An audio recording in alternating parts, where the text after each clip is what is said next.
CNI news आपको रखे हमेशा सबसे पहले सबसे तेज।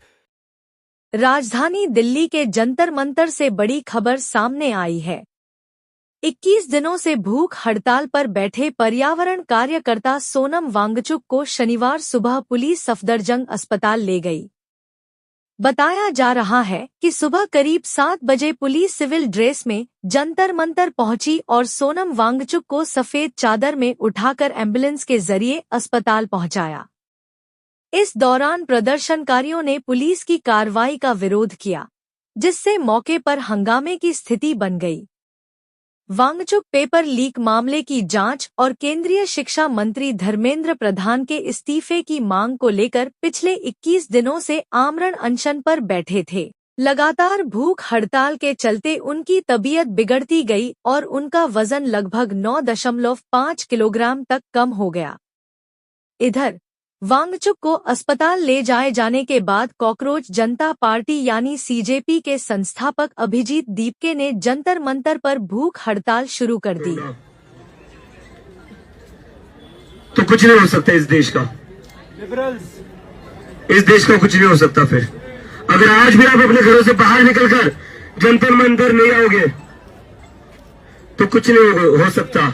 सोनम सर ने जो 20 दिन तक अनशन करके अपनी जान दांव पर लगाई थी, जो इतने पेन में थे, इतने दर्द में थे, वो किस चीज के लिए थे? वो अगर आप आपके घर से निकल कर नहीं आ सकते तो वो जो उनका जो भी सैक्रिफाइस था ना, उस सैक्रिफाइस का कोई मतलब नहीं है।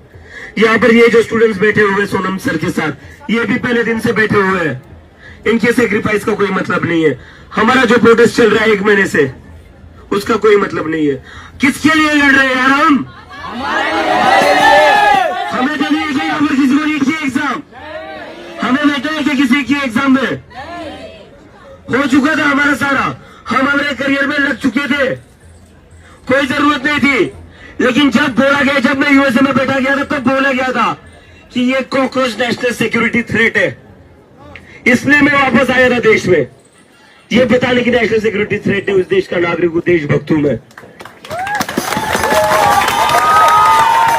मैं एक ही चीज पे भरोसा करके आया था, ये मुझे पता था ये लोग मुझे रोकने की कोशिश करेंगे, मुझे पता था ये लोग मुझे तोड़ने की कोशिश करेंगे, मेरे ऊपर आरोप लगाएंगे, मुझे पाकिस्तान से जोड़ेंगे, मुझे CIA से जोड़ेंगे, लेकिन मुझे पता था मेरे साथ कोई खड़ा रहेगा तो ये संविधान खड़ा रहेगा।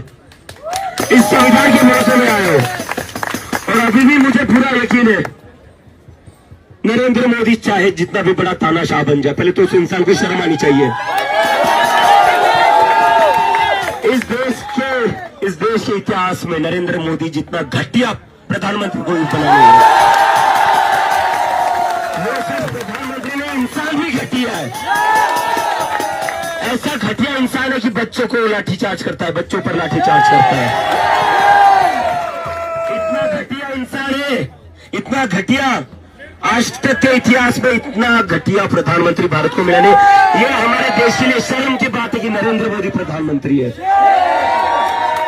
इस देश को बहुत महान नेता मिले हैं, इस देश को बहुत महान प्रधानमंत्री मिले हैं, लेकिन नरेंद्र मोदी की वजह से प्रधानमंत्री की कुर्सी का अपमान हो रहा है। हाँ, मैं अभी भी जिंदा हूँ। 20% लगभग मेरे शरीर का चला गया है।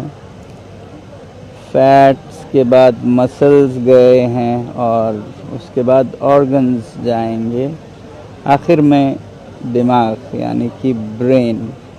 अभी वो नौबत नहीं आई है, आज 20वां दिन ख़त्म हो रहा है। चलिए मैं साबित करता हूँ कि मेरा दिमाग अभी भी ठीक है। यहाँ बहुत से लोग हमसे पूछते हैं क्या इस आंदोलन से जवाबदेही आएगी, क्या शिक्षा मंत्री इस्तीफ़ा देंगे आप लोगों के इस आंदोलन से। मैं आप लोगों से पूछता हूँ, भारत की जनता को अपने बच्चों की जान और ज़िंदगी यानी कि शिक्षा ज़्यादा प्यारी है या प्याज, जी हाँ अनियंस। आप तो आप लोग सोच रहे होंगे इसका तो दिमाग भी गया है। बताता हूँ। आपको पता है भारत की जनता के आंदोलन